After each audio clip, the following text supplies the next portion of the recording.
Good morning. Welcome to Unity Center of Wesleyan. My name is Reverend Julie Applegate, and I am your service assistant today. So we bless this morning and we welcome each one of you today and always. So, because in unity, we believe that each of us dwells in spirit, and each of us is here today by divine appointment. The Unity Center, let me remind each one of us, is a ministry where people of all ages, backgrounds, and beliefs celebrate the one common spiritual thread that lives in every heart. If you are new to Unity or the Unity Center of Wesleyan, we invite you to visit our website. And you know how easy websites are to get to these days. So www.worldhealing.org. You would think it'd be just Wesleyan Unity, but remember that worldhealing.org. And our guests, before I introduce our guest speaker this morning, let us begin with a little spiritual reading, a little spiritual inspiration. And this is from a book that I use in practically every morning for inspiration. Creative Ideas, a Spiritual Compass for Personal Expression. It's readings from Ernest Holmes. And this one is titled, I Am Calm and Peaceful. All the great scriptures have taught one identical message, the unity of good. All the sacred books have been inspired by the one mind. Each in its own tongue has told the story of reality. I am the Lord, I change not. God is in itself, by itself, full and perfect.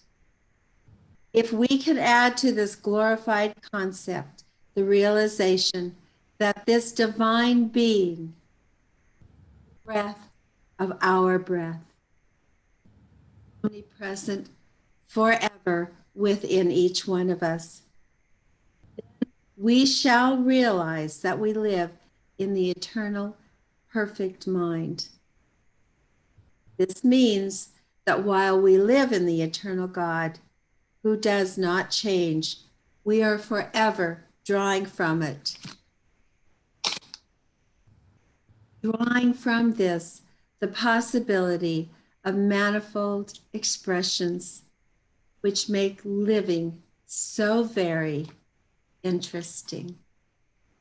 And so let us, with that inspiration, just join together in prayer. And in our teaching, we believe and we know that there is only one mind, there is only one power. And so we are all part of that. And I speak my word in prayer from the personal I, but I am speaking for all of us as we are one in spirit. So join me. For I know that there is only one power and one presence that we call God, the infinite, whatever name our tradition gives us. But it is all pervasive, eternal, and everywhere present. The life that is our life, that is all life, that is all creation. And I know that the changeless, this ever existing divine life abides within me. I am calm and peaceful in the midst of confusion. I know that nothing disturbs the soul. Peace, infinite peace, is at the center of my being. I live more and have more being in that which is perfect, complete within itself. That self is myself. There is continual, interesting variety in my experience. But it bows from and is an expression of life at the center of my being, which is always harmonious, in its underlying action. So I know peace for each one of us this morning. I claim peace in our hearts. And with this, I just affirm that it is so, and so it is. Amen. And so this morning, I have the absolute pleasure of introducing Jan Carothers, our speaker for this morning, our inspiration for this morning. And Jan is so awesome for those of you who know her.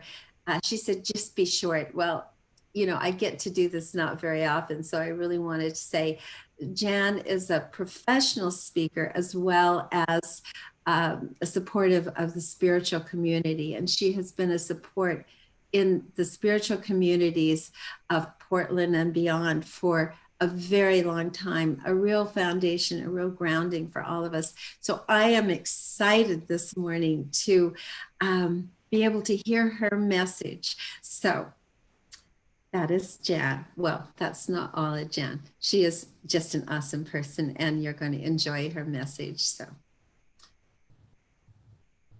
and now let us just have some music before we get the privilege of hearing her speak. One power, one power, one power,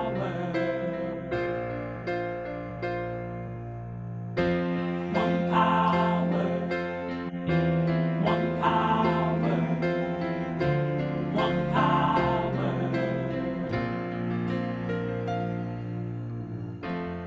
There's one power invisible, and you see it everywhere and every day.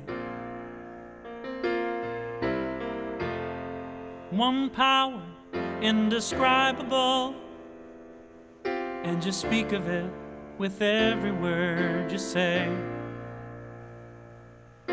Mysterious until you know the truth,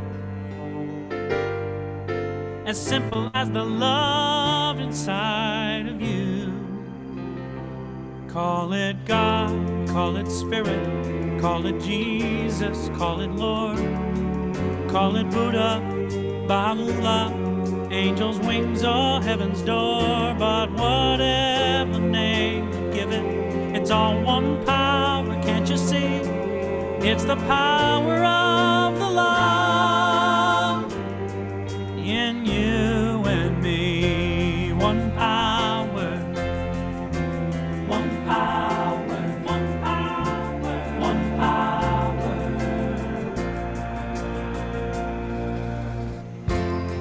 We speak so many languages, different clothing, different colors, different names. The different is only dangerous when we forget that in the heart we're all the same.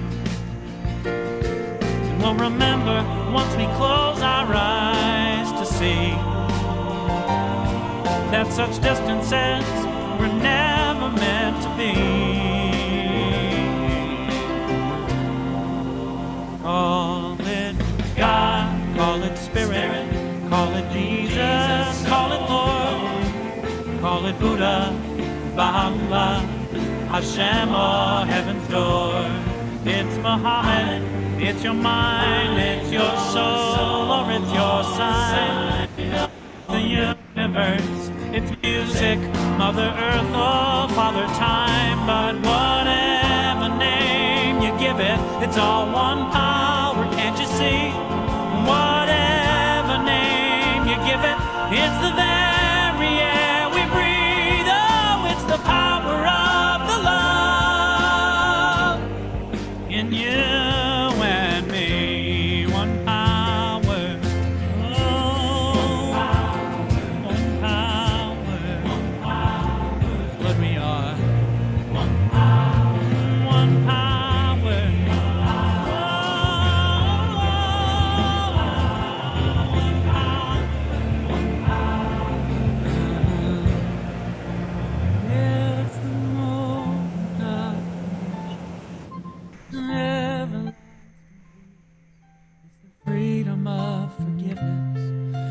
sweetness of release. It's the joy of inspiration. It's the sunshine on your face. It's the birthright of all nations. It's the boundlessness of space. It's the beauty of a baby, the serenity of sleep. It's the anger we abandon, for it's love that's most deep. It's one power.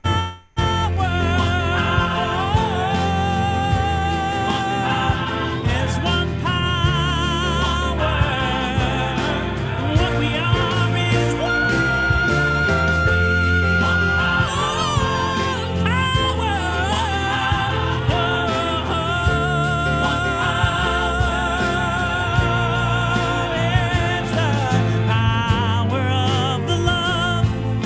forever in you and me. It's the power of the love in you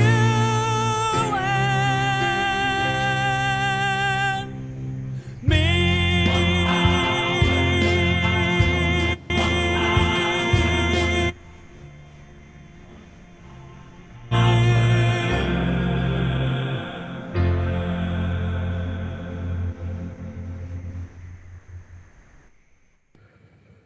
I love that song. And despite the technical challenges, I am so grateful for Zoom.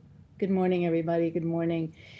So, we all know that when you call on the universe for something, the universe gives you plenty of opportunity to work with that topic that you've chosen. My case, I chose the path to inner peace, which is the second of a series around finding our way, finding ourselves in the eye of the storm, strengths for the storms. This seems like a pretty stormy time. And so I thought that would be just a peachy topic. But when the student is ready, obviously they say the teacher appears and the teacher is this topic.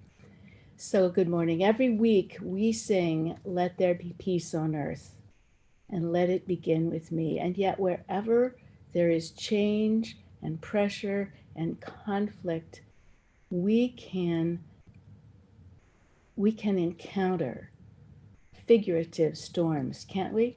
And they test us, don't they?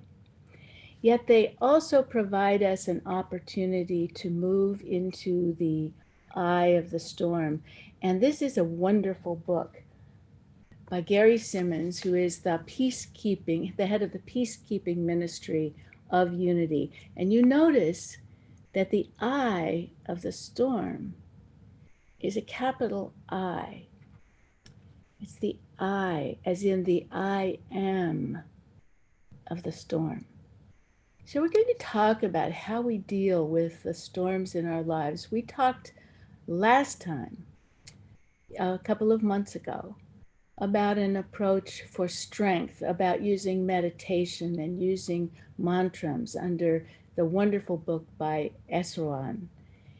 But today we're going to really spend some time with Gary Simmons's ideas, and I think you will find them fascinating. And I hope, like you, found them challenging enough to really begin to delve into them.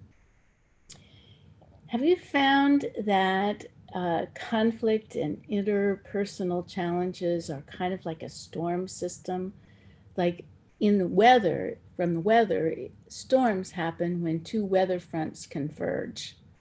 And there are dynamic influences and energies in weather. There's displacement and movement and friction. And it depends upon, those storms depend in their intensity for temperature, barometric pressure, dew point, and on, wind velocity and humidity and landscape. And all of those things together form a rotation of influence. And before you know it, a tropical storm or a hurricane is born. Now, similarly, personally, it's competing needs and wants and values, and those things combined with our very human misperceptions, defensiveness, resistance, and very occasionally that need we have to be right. Those things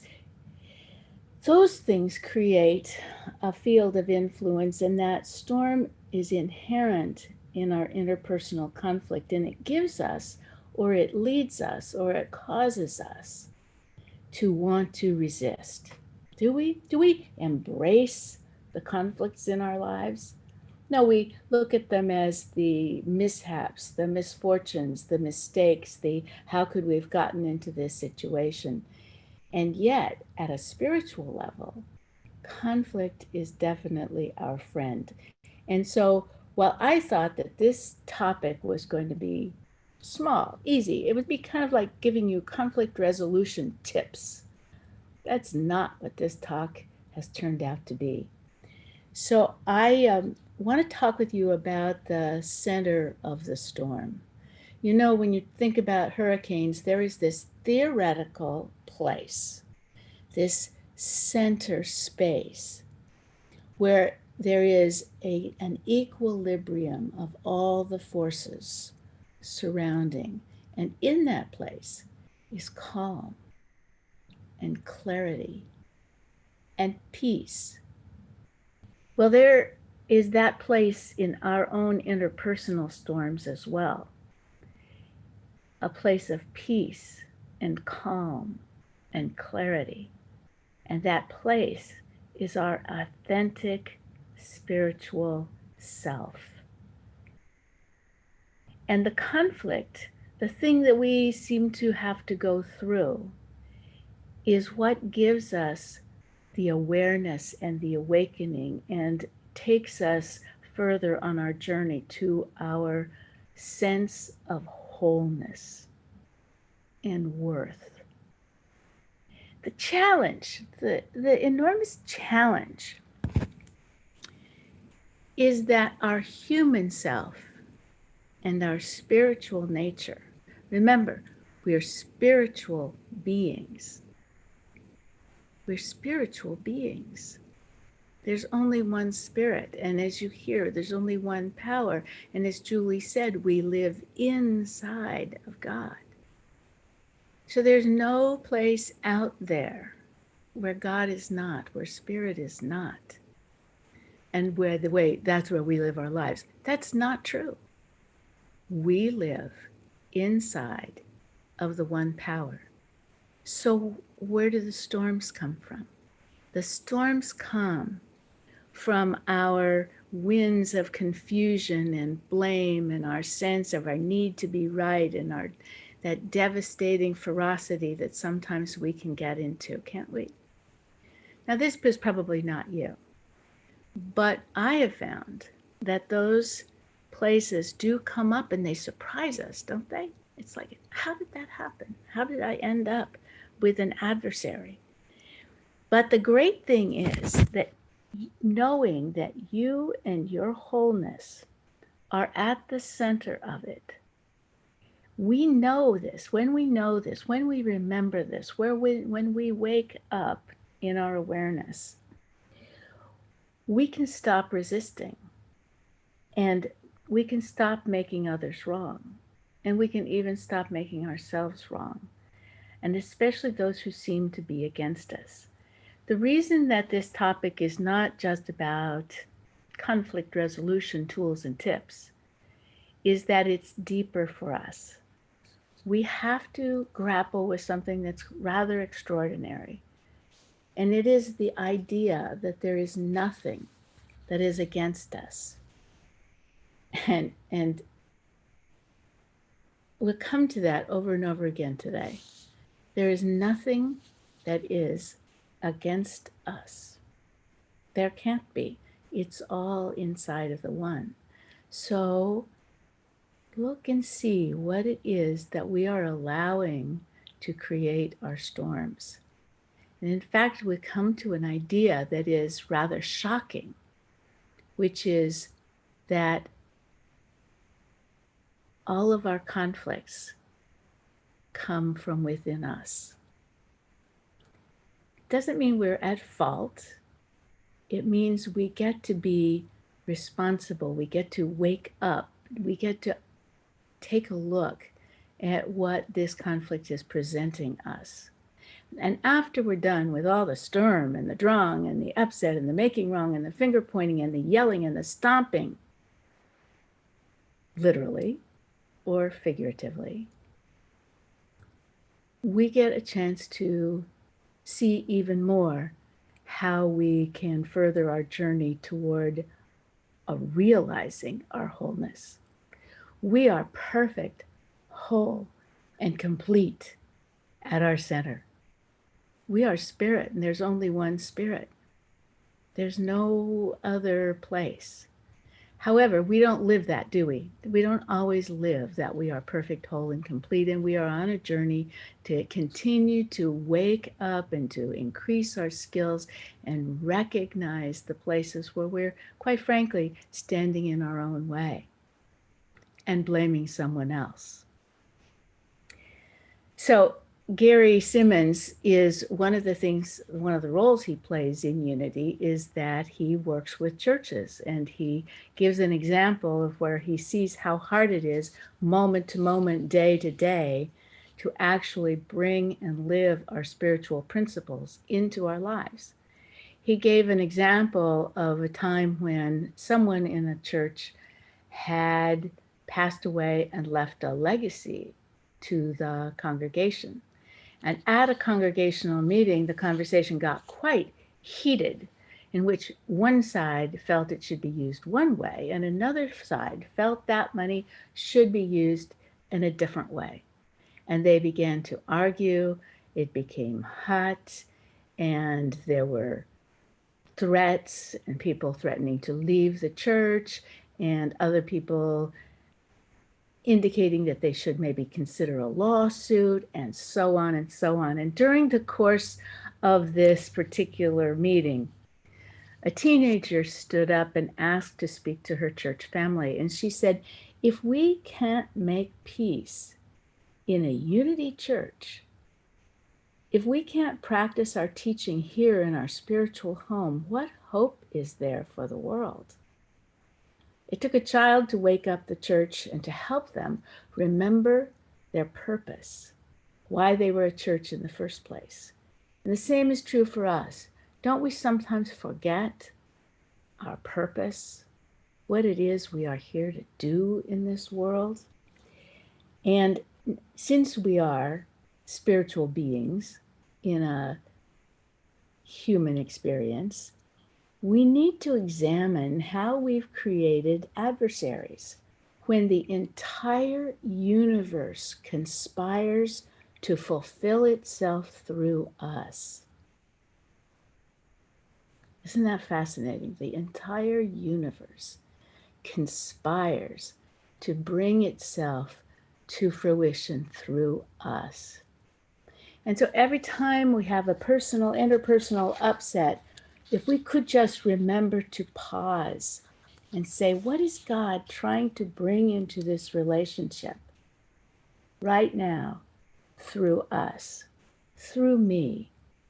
And if we could begin to take more responsibility for the conflict in the world, in the conflicts in our lives, knowing that they come from us, there is a clash for us between our human and our spiritual nature. Don't you find that sometimes? And our job and the nature of the center is to remember our way back to the center. And we have a huge power in that.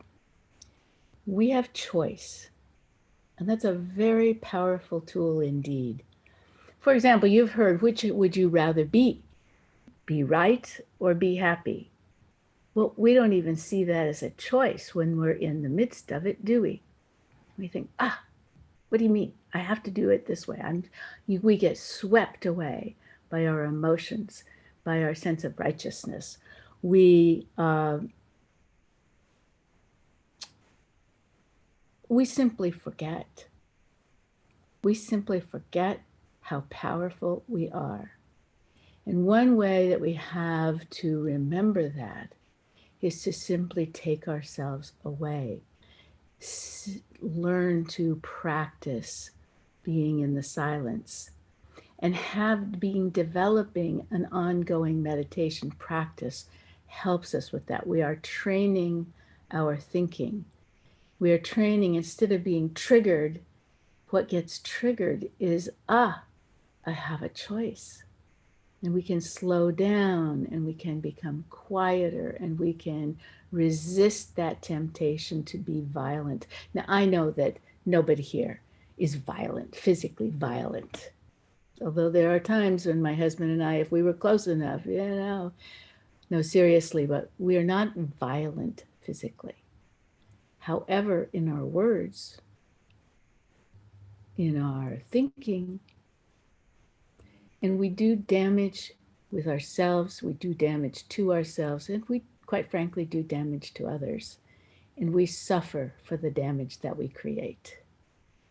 And if you've ever felt almost immediate remorse from having been in, created, generated, participated in one of those arguments. Now, maybe you're not violent out loud. Maybe you don't get into those conversational fights. But maybe you're having a fight in resistance to somebody or something in your mind.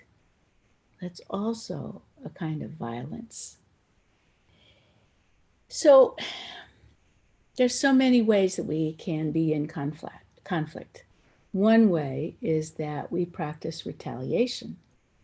So what's retaliation? Retaliation is, I will spend my precious energy, my life's energy, my brilliant mind, thinking about ways to get back.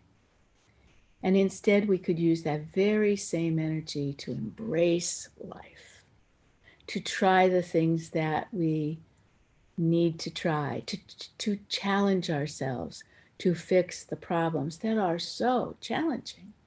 This is a time when the world is filled with opportunities to resolve and create peace.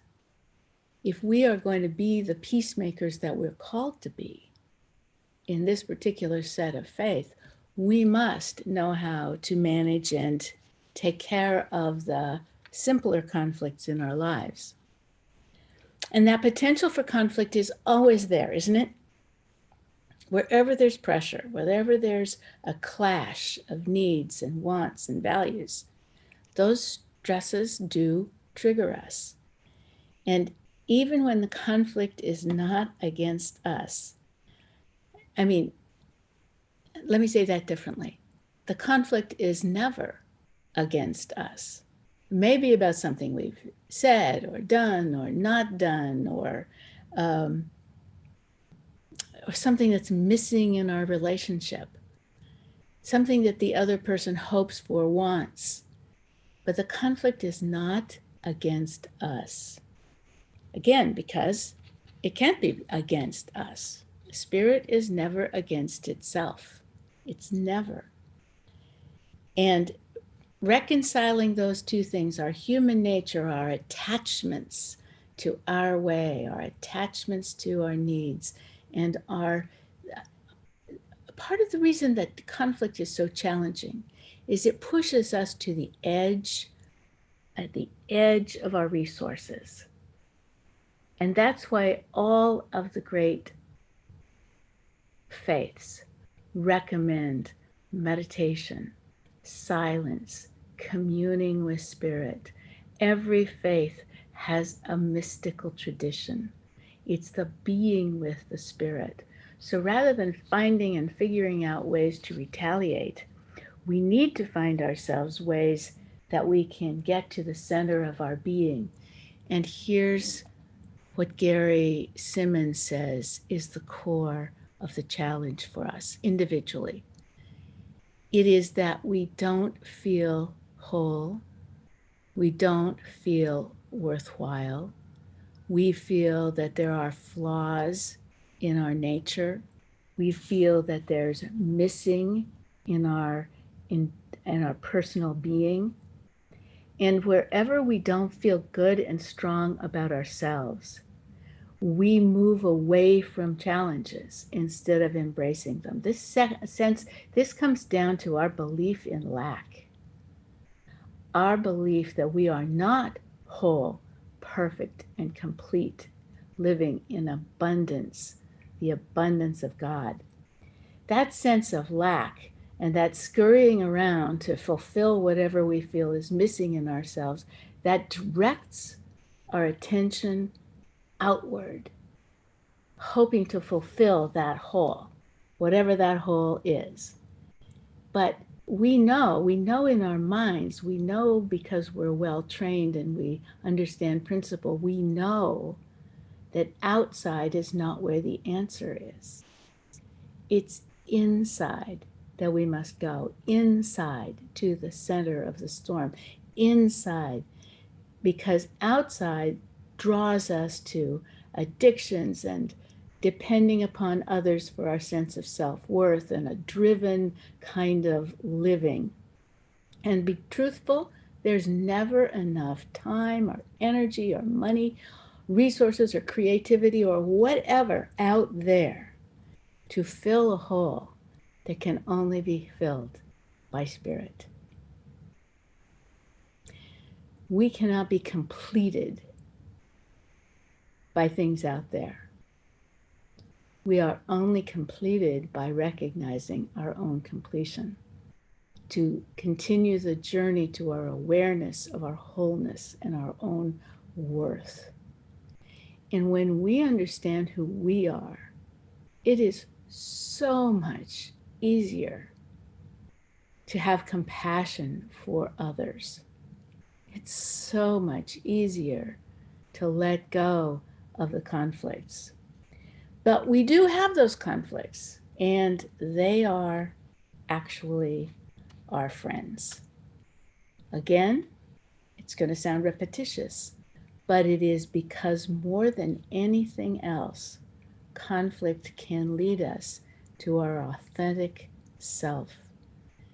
And it's more important than anything that can be possessed. Anything. Our wholeness is our divine inheritance. It's not what we have, it's what has us that enables us to live and embrace our life completely. And if you've spent much time feeling in conflict, then you know how it feels to be a house divided against itself. When we think that we are only human and that we are solely responsible for solving the clashes and the conflicts and the confusion and the divisions apparent to us in the world, we feel terrible. We feel so skillless, so incapable, so we end up feeling contracted into ourselves. I got to get mine. I got to keep them away. I've got to be dominant. Otherwise, somebody else will dominate me. And that calls us to fight. Even when we know the fight is needless and it's pointless, we still do it. Who and what are we fighting? And too often, of course, we fight where we feel we are fundamentally safe. We're fighting with the people we love. We're fighting with our spouses and our partners and our kids and our parents and our colleagues. There is nothing to be gained out there without the center. So moving into the center,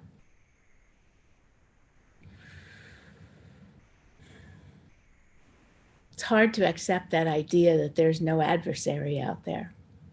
That when an adversary seems to arise, it is actually in our own lives that it comes from within us.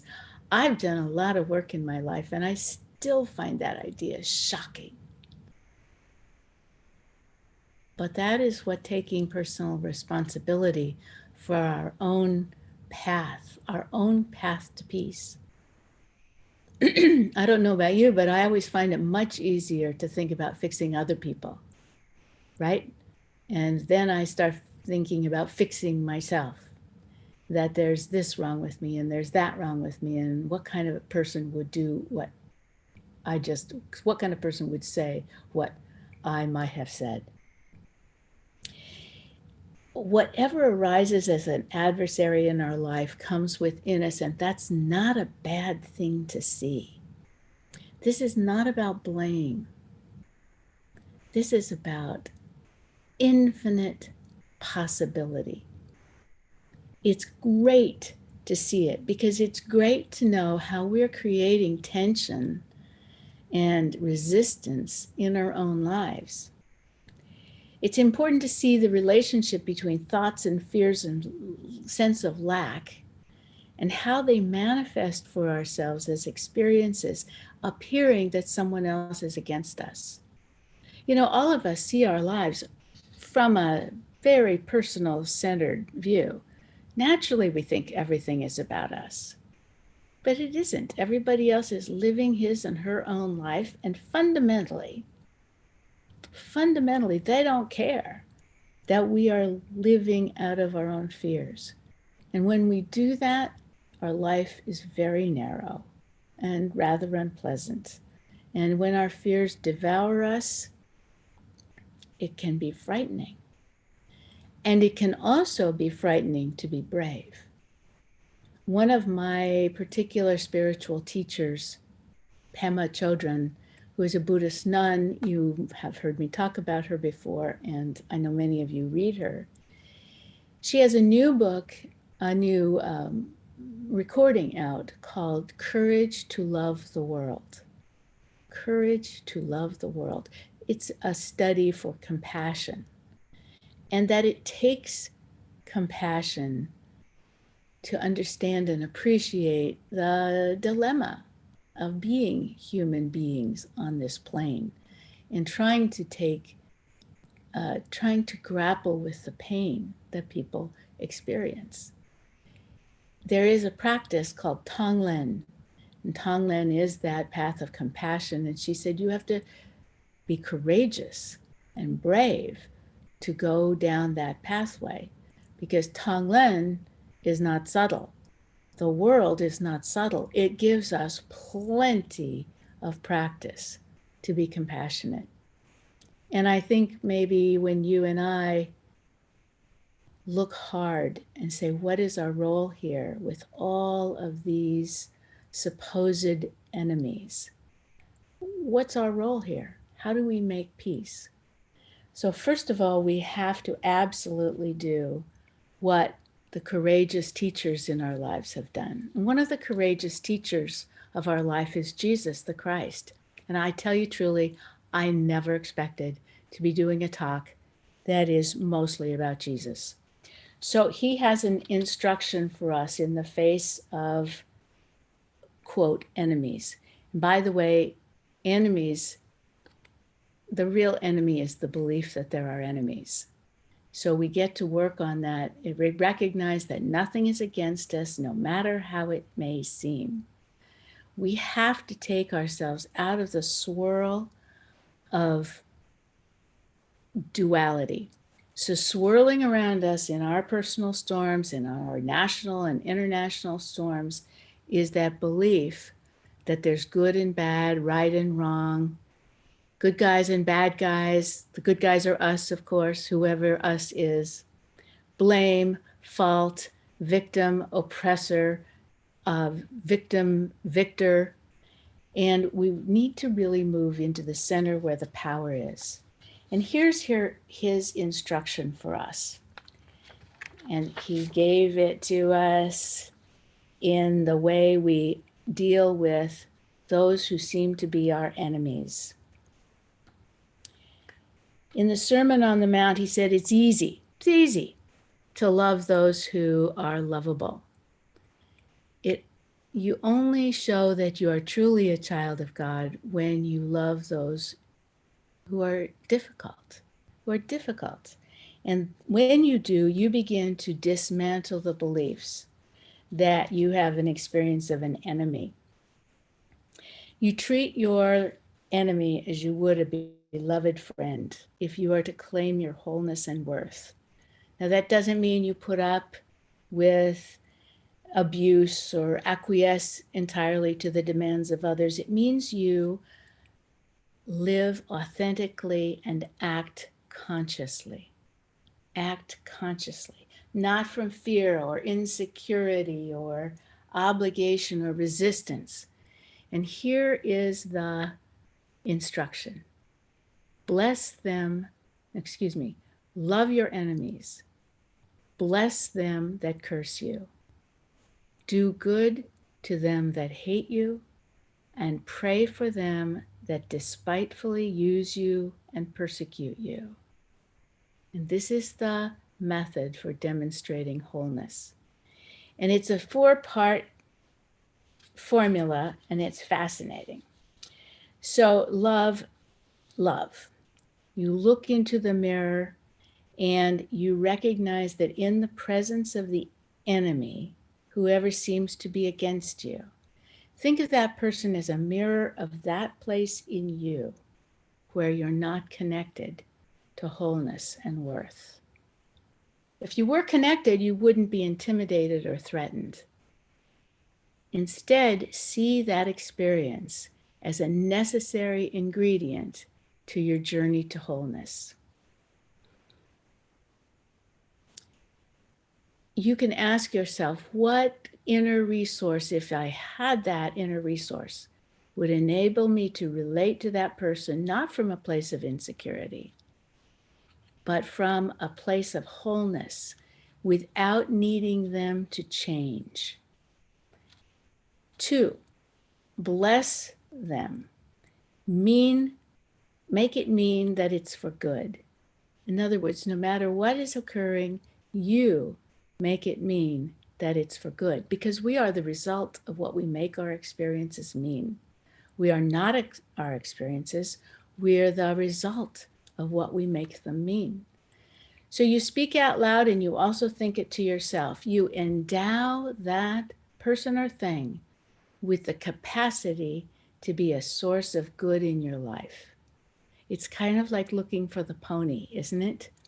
You know that this is here for a reason, and you know that it's meant for good. There's a quote around the story of Joseph in the coat of many colors, who was used badly by his jealous brothers. And he says, what man meant for evil, God meant for good. And so that's where we are, that's where we're instructed to go. Then the third part is do good, meaning do the right thing. In other words, don't retaliate. Find your way to be conscious, to act from consciousness and compassion. It's recognize that your job is to do the work of God in that relationship. The enemy is also mirroring what's missing in the relationship. So do good. Do good. It's an opportunity. And remember, everything is about reframing, isn't it? How you see this is, if it's for good, you see it entirely differently. It allows you to shift from defensiveness to doing something that's an outward manifestation of your spiritual maturity. And then the fourth piece is pray. Praying sets yourself and your enemy free. It's so amazing that you bless all of it, and you allow them not to be attached to you. Those people you resist are attached to you forever. You can remake the situation through prayer. The things you can't do through your language necessarily, you can do through prayer. So it's a great resource. And just like we said before, meditation is a great resource. Slogans are a great resource. What is that mantra, that thing that you say over and over again that reminds you of the truth? Because the more you say those things, they're like little wake-up calls. They can transform your experience in a moment. So what is it that you want to be able to say? You don't pray for your enemy to be eliminated from your life, but to increase your awareness of God's presence and purpose in this situation. Every time you take a step like that, you're taking a step towards what's possible. And so that's the instruction. Love, bless, do good, and pray. So we will leave this message here today, knowing that there's 2 more sections to this topic. And one of them is some of the specifics about the winds of conflict and how we get into these situations and how we can, from a spiritual perspective, grow from them and become more and more of that whole and worthwhile person that we are. And then the last one, whether we like it or not, has got to be about forgiveness. And so I just want to let you go with this. Abraham Lincoln once said, "I do not like that man, so I must spend more time with him." So maybe we want to take that attitude toward conflict. Not that we're inviting conflict, but that we could perhaps be more friendly to ourselves and to others, because they are there for our good. They're not against us, they are for us. And with that, I give you a mantra of your own, a slogan of your own. It's, I am a calm, clear center of peace, radiating peace in every way. Say it one more time with me. I am a calm, clear center of peace, radiating peace in every way. Thank you. So let's just close our eyes and know for a moment, know that there is truly only one. We are in God's love, and we are charged with being God's love, moment by moment, as much as we are able to recognize the gifts of conflict, and to also forgive ourselves for those many times when we are swept away and confused, challenged, angry, hurt, disappointed, and unable we feel to make a difference in our current situation. And we are so grateful. We are truly, truly grateful to be at this place in our lives, to have principles of truth, to have unity principles, to have new thought, to have friends and colleagues who care for us and love us and believe the best in us, so that we can in turn believe the best in ourselves. Because this is one beautiful, beautiful life. Let us embrace it, and let us make the very most of every moment of it. We say our words of healing for our friends, for our good church friends, and for every family who's grappling with COVID at this point. We hold everybody as safe and perfect and well and truly loved. And with that, I let these words go, knowing that they are powerful, and so it is. Amen. Amen.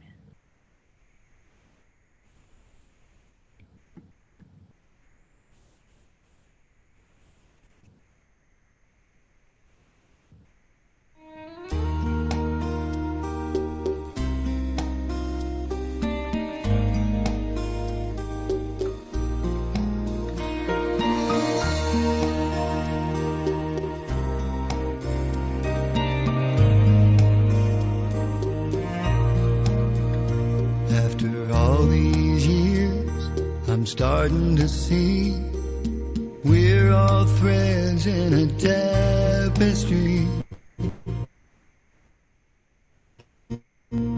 woven together, your life and mine, till our hearts and bones are intertwined. The road of life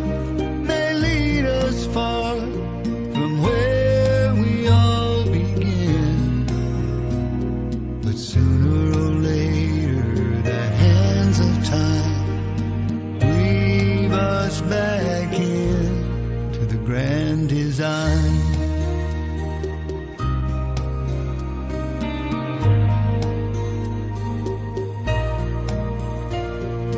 Out on life's highway, we feel alone as every bend leads us further from home. Our path divides, we take our chances and pray our loved ones will understand us. Which way to go, we don't always know, so we navigate by heart. But in time, we come to learn that every road is part of the grand design. It's something I believe, and now I find it comforts me.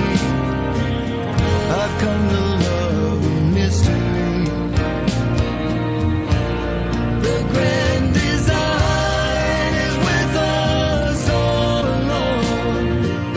A last goodbye, a newborn song, and in the end we all belong to the grand design.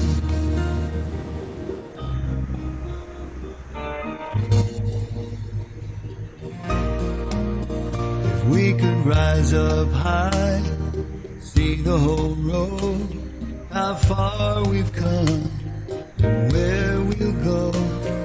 See how our pathway crosses the others. We know how much we need each other. In this living tapestry, each thread is someone's road. And one day from a higher place, we may know the grand design. It's something I believe, and now I find it comforts me. I've come to love the mystery.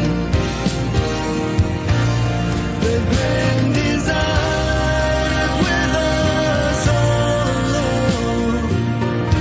Last goodbye, a newborn song, and in the end we all belong to the grand design.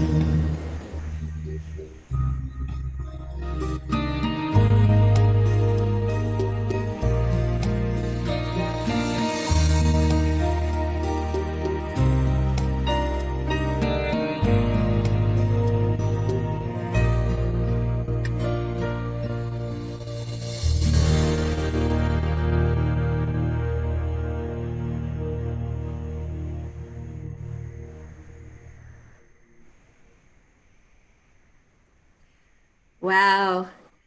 Thank you, Jan. I was looking forward to today's talk because I know that Jan is a center of wisdom, but that was fabulous. And I shall definitely go on and listen to it again and probably again because there is so much there. And I bet for everyone out there that really can speak to each one of us. So thank you, Jan. Awesome. And so now, as we appreciate the message of today, we also appreciate the process of giving, because giving actually is a blessing, and it comes back and blesses us. And giving as an expression of our own gratitude too, for goodness, health, abundance in our lives, and for the Unity Center as a source of inspiration for all of us. And it's time in our celebration now that we can express our faith with generosity and commitment. So as you see, you can contribute by mail or online, and every gift is important for our vision in this 30th year. Spirit-led, we are co-creating with a vibrant, inclusive ministry, welcoming and supporting everyone in their spiritual journey. So together, we bless our gifts and our offerings and we say, God's love in me blesses and multiplies all that I have, all that I give, and all that I receive. Thank you, God. And I hope that we say those words with conviction, because there is power in our words and our intentions. And so after the service, please join us then in a conversation and fellowship. And before that, I have a few important announcements. So the class studying Myrtle Fillmore's Healing Letters continues after church from 12:30 to 2:30 into December 20th. She's a licensed Unity teacher, Sandra Combs, and she invites us to join today. It's an excellent, excellent study on the principles of spiritual healing and wholeness, as in the words of Myrtle Fillmore. And so the Zoom link is the same each week and is in the newsletter. And if you don't have that, please contact Unity Center and make sure that you're on the list for the weekly news blurbs and announcements. So there will be a congregational meeting coming up December, I think it's going to be the 6th, not the 13th, right after the Sunday service. And we'll be discussing our office move to a new location and reasons for it, and lots of other things that if you are a part of this Unity community, you will be really interested in knowing. And also we're going to look at the plans for 2021 and our meeting during COVID and our financial status and, you know, all the things that are pertinent for this community. And so we would like the congregational thoughts and inputs as we discuss this office situation and the future plans, because a lot of things are happening and we are a community. So it's important to hear your voice. And so try to attend and make your voice heard on Zoom, of course, on the same link as the Sunday service, the one that perhaps you have tuned in today. Maybe you're on YouTube and you haven't actually tuned in on the Sunday service, then I invite you to call Unity or go to the Unity website and get a message, leave a message, and figure out how you can tune into this on Zoom. And Sandra Combs' class that day on the 6th will be postponed so that we can have this meeting together. Okay, Holiday Toy Day is in full swing. I know that this is like a big thing for Unity and really one of the fun things of the year. So, but we've had to adapt just like everything else, surprise, surprise. So what's happening is that there will be identified a few families through our Head Start and school partners to fulfill their specific requests for their children. So it's going to be a little bit different this year, and we'll be Santa's elves by signing up. You can be signed as elf by signing up for specific gifts for several children we are adopting to support their parents in creating a joyous holiday for their kids. And this, as we all know, is really a difficult time for a lot of people. And it's a good time for those of us who can share to share. And I know you feel that way too. So we're gathering all the gifts for Santa's Delivery Elves to connect with parents safely on December 13th or thereabouts. You'll get more information about that. To meet our goal, we're calling all elves. So please let us know if you're willing to shop so we can, so you can receive the interactive gift request worksheet or sign up online. It won't be terribly complicated, I promise. So every child is going to be identified by age, gender, wishes, and in some cases sizes. And our team will keep updating our progress at fulfilling all the gifts received. So you'll know that if you go out shopping, you won't duplicate something that someone else has got. You can tune in and check that out. So please sign up for contributing. Or you know what, it's just nice if you don't want to get out and shop, and I totally understand that. send a check, or, you know, which one of us isn't shopping online sometimes? You can just go online. Guys, that is going to be really easy. I'm not going to encourage anyone listening to this to go out and go shopping. So please stay home. It's a difficult time. But we have got our online shopping services. I won't plug any one of them, but whichever you use, just go sign up for a gift and have it delivered. They're really quick this time of year. So however you participate is so valuable and appreciated. And so now is the time. Let us know if you're on the team and if we can plan on you to commit to something. So many parents we have contacted are so grateful for the help, especially this time of year, because you can just imagine how terrible it feels when you lose your job because of COVID, nothing your fault. And suddenly it's very difficult at Christmas time. So your help is definitely appreciated. And you can contact Marilee Payne at marileeconsults@aol.com. And that's a capital MARILEE capital CONSULTS @aol.com. And if you didn't get that down, just contact the Unity office and someone will get back to you. Or yeah, that's probably the easiest way to do it if you just didn't get that down. And there are a lot to acquire for this heartwarming annual event, and everyone's welcome in this inspiring center projects. And finally, to keep up on all the coming holiday events and services, please check the website or the weekly e-news for the information. And like I said before, if you're not getting the weekly e-news, do call the office and get your email on that so that you can get that. Or go to the website. I think there's a way that you can do that on the website. So, which is www.worldhealing.org. So got that, World Healing. That ought to be easy to remember. So as we close, again, I want to thank Jan for her inspiring message, and I really mean that. And boy, did it hit home on on a lot of places. And I need to go back and listen because there was so much there. And just encourage everyone to keep embracing conflict and creating peace. Whew. That just makes you want to take a deep breath, doesn't it?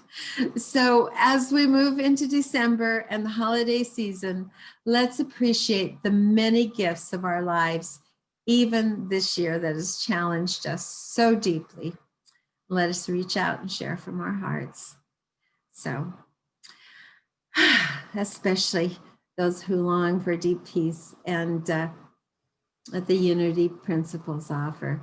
And we encourage you to invite those you care about to share our Sunday messages.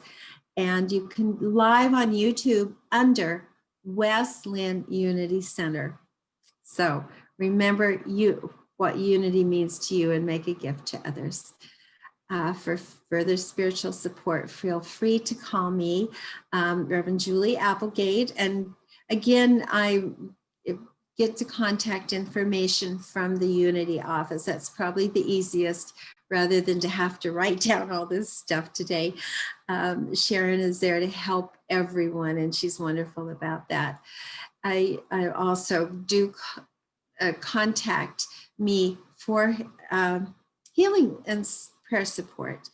I have used prayer support in the difficult times in my life, and let me tell you, I lean on prayer. So do feel comfortable to ask for prayer support, or go to unity.org. You know, they have a 24-hour prayer support, and you can call also silentunity.org, which I imagine even people who don't even know what unity centers are know about Silent Unity. So if you are here with us today, Sunday Morning Live, please stay after for fellowship and conversation about today's message, and connect with your community. And if you're on YouTube and you're just like, oh, I wish I had been able to talk to somebody about this message. It was so good. I need to have a conversation about it. Next Sunday, you can be here live at 10:30. So thank you, thank you, thank you. That's 10:30 Pacific time. And now, as we complete our formal time together, in our minds, we see these candles, and we symbolically blow out our candles. But we know the light never goes out. Why? Because we are the light. And please join me in your home with this prayer of protection and transformation. The light of God is in us. The love of God moves through us. The power of God transforms us. The presence of God is who we are. Wherever we go, God is, and all is well. So thank you so much for your support and for your participation. You are an important part of this Unity Center. And let us reach out this week in love and the spirit of unity. Have a beautiful, safe, healing week. Thank you.